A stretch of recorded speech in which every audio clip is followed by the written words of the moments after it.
Good morning, students. Students, today in the discussion of the biomolecules, we'll discuss with you amino acids. Now, amino acids are the building blocks of proteins. So, these are the building blocks of proteins. Amino acids are the building blocks of protein. Blocks of protein. So, these are the building blocks of proteins. Now, question is, what are amino acids? So, those compounds which contain NH2 group and COH group are called as amino acids. So, organic compounds containing amino group and carboxylic group are basically called as amino acids. So, these are the organic compounds. Amino acids are organic compounds containing NH2 group and COH group. Organic compounds containing NH2 group and COOH group group. So, organic compound containing NH2 group and the COH group are called as amino acids. Just see this one. Now, these amino acids, depending on the position of NH2 group, can be alpha, beta or gamma amino acids. Just see, students, if you see these amino acids. Now, this is NH2 group and this is COH group. This is present at alpha position. So, this is called as alpha amino acid. If it is present at the beta position, this will be called as a beta amino acid. If this group is present at the beta position, then this group will be called as a beta amino acid. Just see, it is present at the beta position. And if this is present at the gamma position, if this is present at gamma position, this is alpha, beta and gamma position, then this is next to the function group alpha, then beta, then gamma and then delta. This will be called as a gamma amino acid. Am I clear, student? So, this amino acid will be called as alpha amino acid. This is beta amino acid and this is gamma amino acid. So, amino acids based on the position of NH2 group, they are alpha, beta, gamma. Present at alpha position is alpha, beta and then gamma. Then amino acids, in fact, there are 20 natural amino acids. So, amino acids, out of 20 natural amino acids, they are classified into two categories. These are essential amino acids and then non-essential amino acids. These are essential and then non-essential amino acids. Am I clear, students? Essential amino acids and non-essential amino acids. Essential and non-essential amino acids. So, amino acids can be classified into two categories. These are essential and the non-essential amino acids. Essential amino acids are those amino acids which are not supplied in our food. So, or I must say, what are essential amino acids? Those amino acids which are not synthesized in our body. So, they are to be supplemented in food. Am I clear?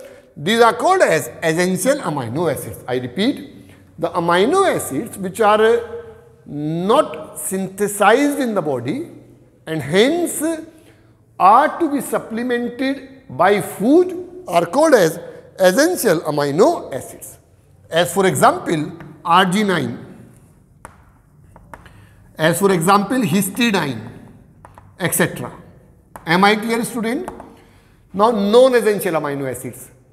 These are those which are synthesized in our body and hence are not required to be supplemented by food are non-essential amino acids.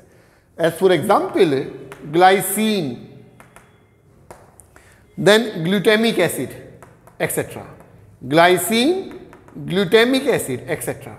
are called as the non-essential amino acids.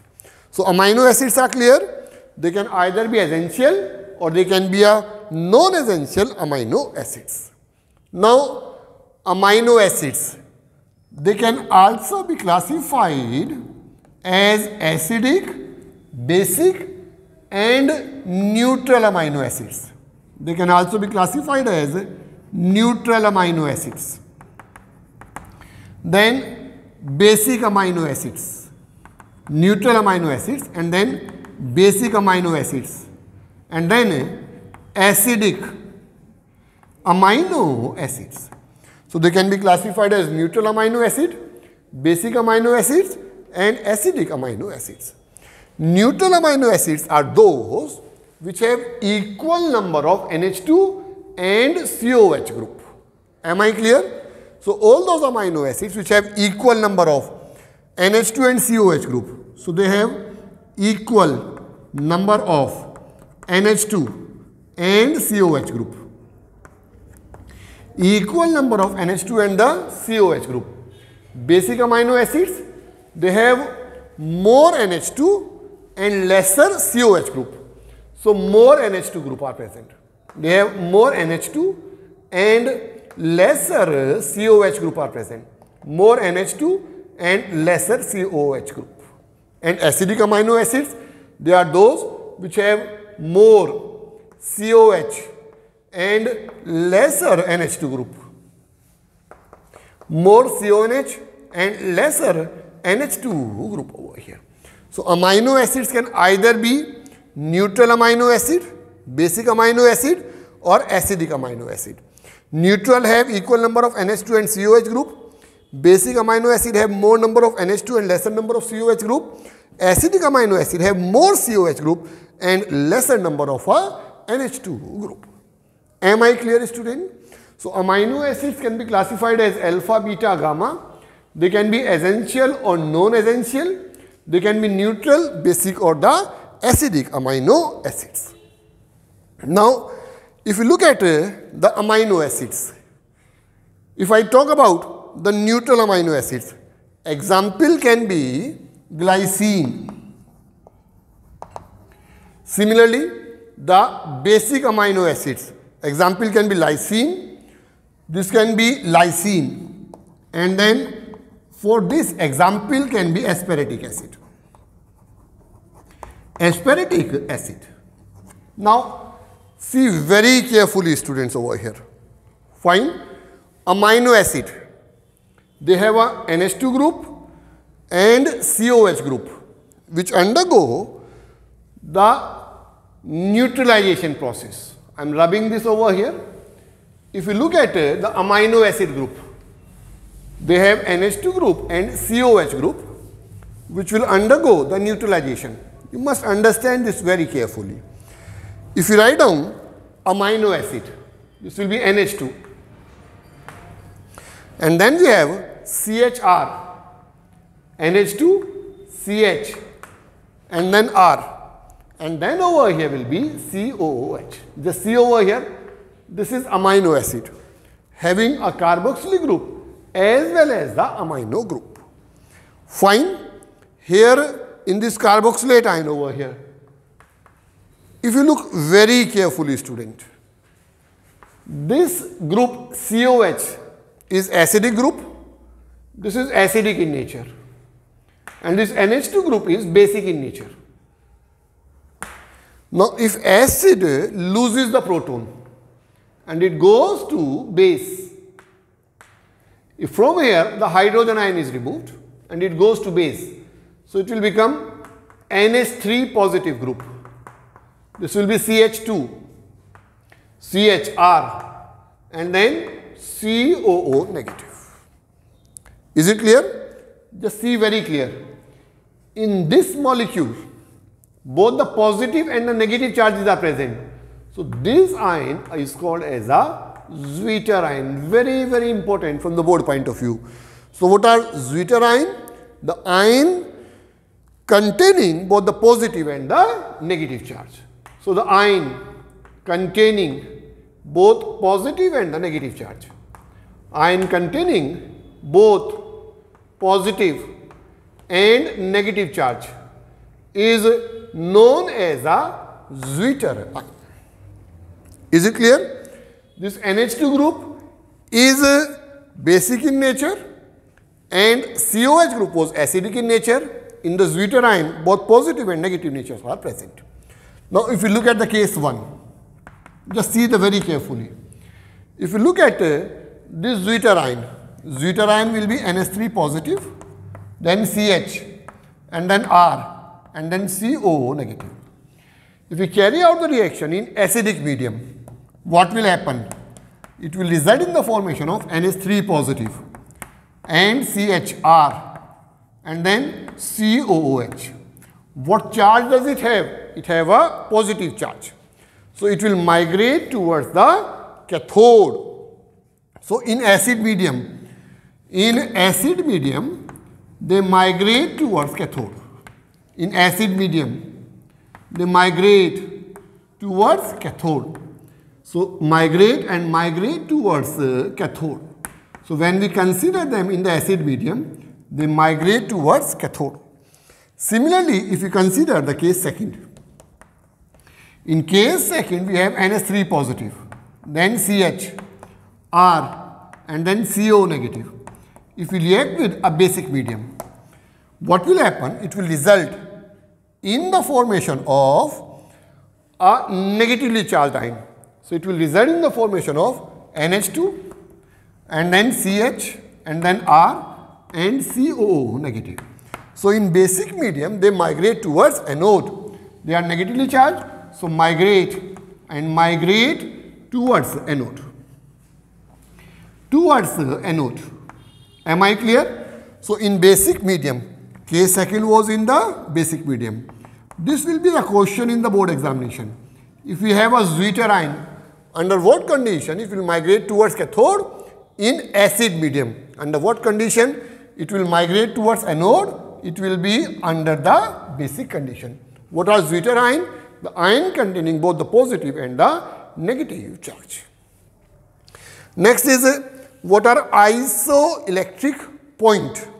So isoelectric point is a pH at which amino acid molecule exists as a zwitterion. So what is isoelectric point? Isoelectric point, the pH at which amino acid molecule, the pH at which amino acid molecule exists as a zwitterion. The pH at which amino acid molecule exists as zwitterion.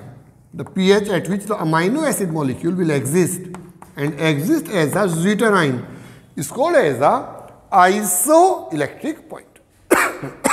Am I clear? So zwitterion is clear and the isoelectric point must be very, very clear. Fine. So the pH at which the amino acid molecule exists as a zwitterion is called as a isoelectric point or a point, or we may say over here as isoelectric pH. Now, as I have already told you, when various amino acid molecule links together, they result in the formation of proteins. So what are proteins? Proteins are the polymers of amino acids. Proteins are polymers of amino acids. So proteins are the polymers of amino acids. How they will join with each other? Just see over here, this is NH2, then CH, and then R, and then C double bond O, OH. This is amino acid.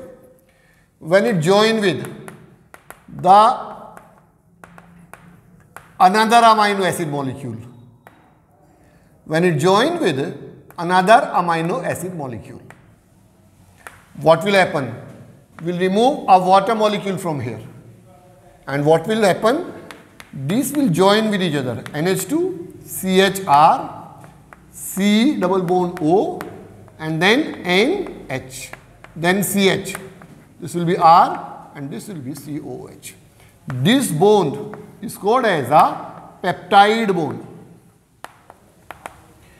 What bond it will be called as? It will be called as a peptide bond. So in protein molecule, various alpha or various amino acid molecule join together and result in the formation of a protein molecule over here. So this way it can be n number of molecules will be joining, and this will result in the formation of a larger polymer that will be called as a protein. So this way large number of units will join and this will be called as a protein molecule. Is it clear? So what are proteins? They are the polypeptides of amino acid. How the various amino acid molecules join with each other? By the peptide bond. After this, student, only one more topic is in this syllabus. This is denaturation. What is denaturation? In fact, in denaturation, if we heat the protein molecule, then the bonds between the various monomeric units or amino acids or proteins will break down, due to which there will be change in the properties of the protein molecule, and that is called as a denaturation of protein. So what is denaturation of protein? When heated, denaturation of protein, when heated, the various bonds in the protein molecule breaks, due to which there occurs a change in the properties of the protein molecule and is called as a denaturation of a protein. So I hope, student, in this lecture you must have understood what is amino acids. We'll meet again with the next lecture. Till then, thank you.